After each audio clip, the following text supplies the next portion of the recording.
அனைவருக்கும் வணக்கம். என் பெயர் ராசி. நான் 2ஆம் வகுப்பு படிக்கிறேன். நான் ஒரு கதை சொல்லட்டா? ஒரு ஊர்ல காக்கா இருந்துச்சா. அது பறந்து பறந்து போச்சு. அங்க பசை பசையில இருந்துச்சு அழகு. அது அங்க போச்சு பறந்து.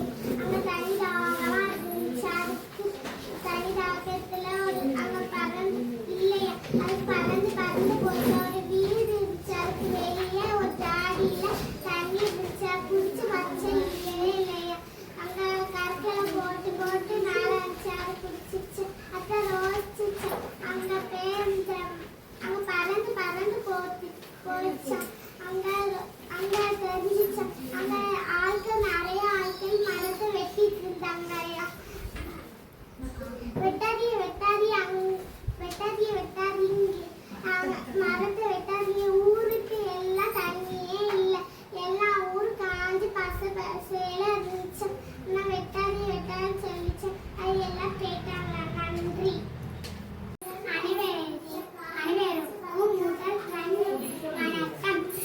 என் பெயர் அனந்தி. நான் 4ஆம் வகுப்பு படிக்கிறேன். மரத்தை வெட்டினேன், பூமியை வெப்பமாக்கினோம், நெகிழியை புதைத்தோம், மண்ணனின் வளமையை குறைத்தோம், ஓசையில் ஓட்ட போட்டி ஓயவில்லை, மன்னனின் மாவட்டம் எனக்கு கொடுக்கப்பட்ட தலைப்பு, சுற்றி சூழல் பாதுகாப்பு அனைவரின் பொறுப்பு, மழை நீரும் மண்ணும் மழையும் காடு உடைய அறம் இக்குறளில் வளமான சுற்றி சூழல் மனிதன் போர் கவனமாகும், கவசம் போன்ற பாதுகாக்கிறது என்னை சுற்றி சூழல் எனது காடுகள் மலைகள் கடல் போன்ற இயற்கை மறைப்புகளை குறிக்கும். ஆனால் சுற்றி சூழல் பூமியை இருந்தால் காட்சி தண்ணீர் மற்றும் உணவுப் பொருட்கள் என் வாழ்க்கையை அடிப்படையாகும். சொந்தத்தில் ஏற்பட்ட வடநாட்டின் நிலச்சரிவு சுற்றுச்சூழல் மனிதர் பாதுகாப்பு ஓர் உதாரணமாகும். அதற்கு என்னை விட்டு தெரியுமை சுற்றுப்புற மாசுபடுத்தி மரங்களை வெட்டாமல் பாதுகாப்பு. நன்றி, வணக்கம்.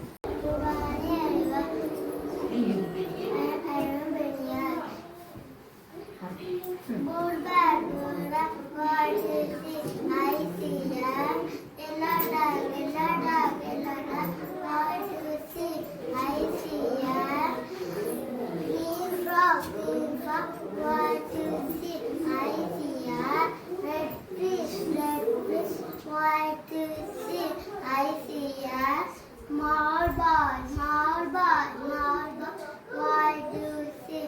I see a blue bag, yellow bag, green frog.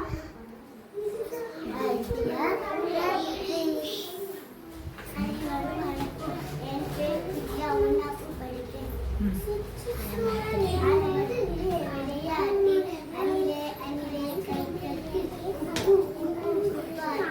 கண்டன் கீழே தலையாட்டி நதி கொண்டே வராதே சின்ன முயலை மணிக்குட்டி சிங்கம் குட்டி அத்தாடி எல்லாம் ஆடி கட்டி ஏலோ மாடி கட்டி செய்யும்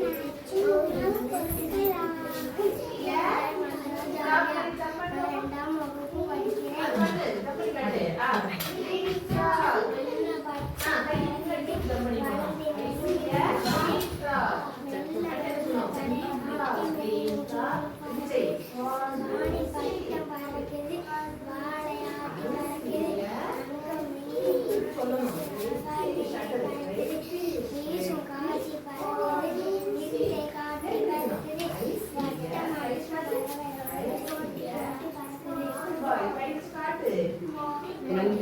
Start.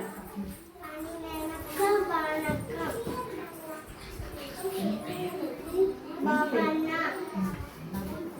ஒன்னாப்பு படிக்கேன். நீலவானம் தூரமின்றி பறவையிடம் சொல்லாதே, பறவையிடம் சொல்லாதே. அடர்ந்த காடு இருந்தென்று கரடியிடம் சொல்லாதே, கரடியிடம் சொல்லாதே. நீலக்கடல் ஆழமின்றி மீன்களிடம் சொல்லாதே, மீன்களிடம் சொல்லாதே. கற்பலகும் கல்மின்றி எங்களிடம் சொல்லாதே, எங்களிடம் சொல்லாதே. நீலவானம் தூரமின்றி பறவையிடம் சொல்லாதே, பறவையிடம் சொல்லாதே. அடர்ந்த காலை இருந்தென்று கரடியிடம் சொல்லாதே, கரடியிடம் சொல்லாதே. நீலக்கடல் ஆழமின்றி மீன்களிடம் சொல்லாதே, மீன்களிடம் சொல்லாதே. கற்பலகும் கல்மின்றி எங்களிடம் சொல்லாதே, எங்களிடம் சொல்லாதே. நன்றி, வணக்கம். அனைவருக்கும் வணக்கம்.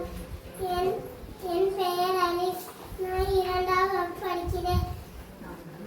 நான் தான் மரம். நான் உங்களுக்கு சிறந்த நண்பன். நான் மழை பொழிவதற்கு பெரிய உதவியாய் இருக்கிறேன். பறவைகளுக்கும் விலங்குகளுக்கும் வீடாய் இருக்கிறேன். நான் தூய்மை காற்றாய் தருகிறேன். மரத்தை வெட்டாமல் இருந்தால் இயற்கை வளம் பெறும். நன்றி.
செடிகளை நாம் பூமி பந்தையை காப்பாற்றுவோமா, சில குழந்தைகளே.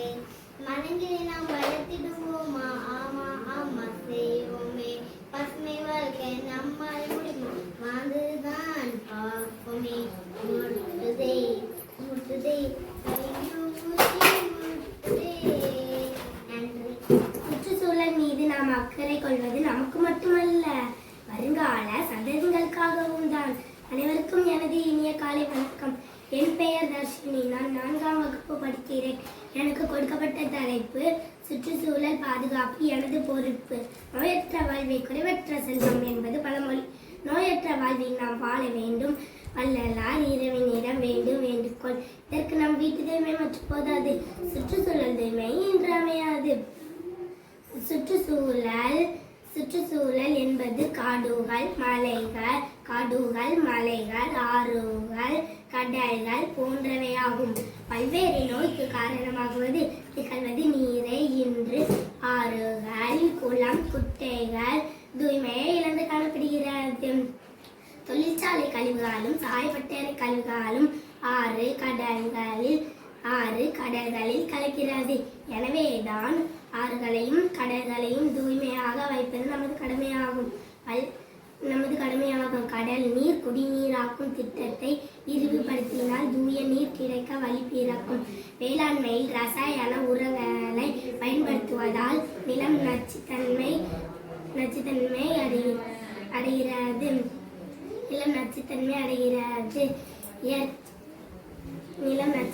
அடைகிறது. இதனால் உண்ணும் உணவுகள் பல நோய்களை உண்டாக்கும். உண்டாக்குகிறது. இயற்கை உரங்களின் மூலம் வேளாண்மையில் பெருக்கும் வழிவகைகள் காணப்பட வேண்டும்.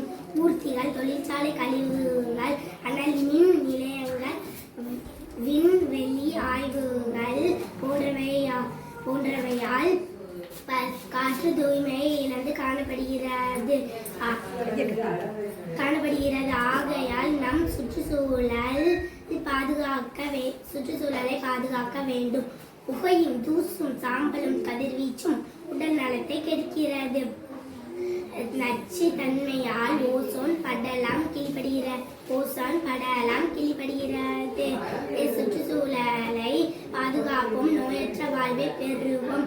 அனைத்து உயிரினங்களுக்கும் சூழல் வாழிடமாக காணப்படுவதால் அதனால் பாதுகாப்பது அனைவரது கடமையாகும்.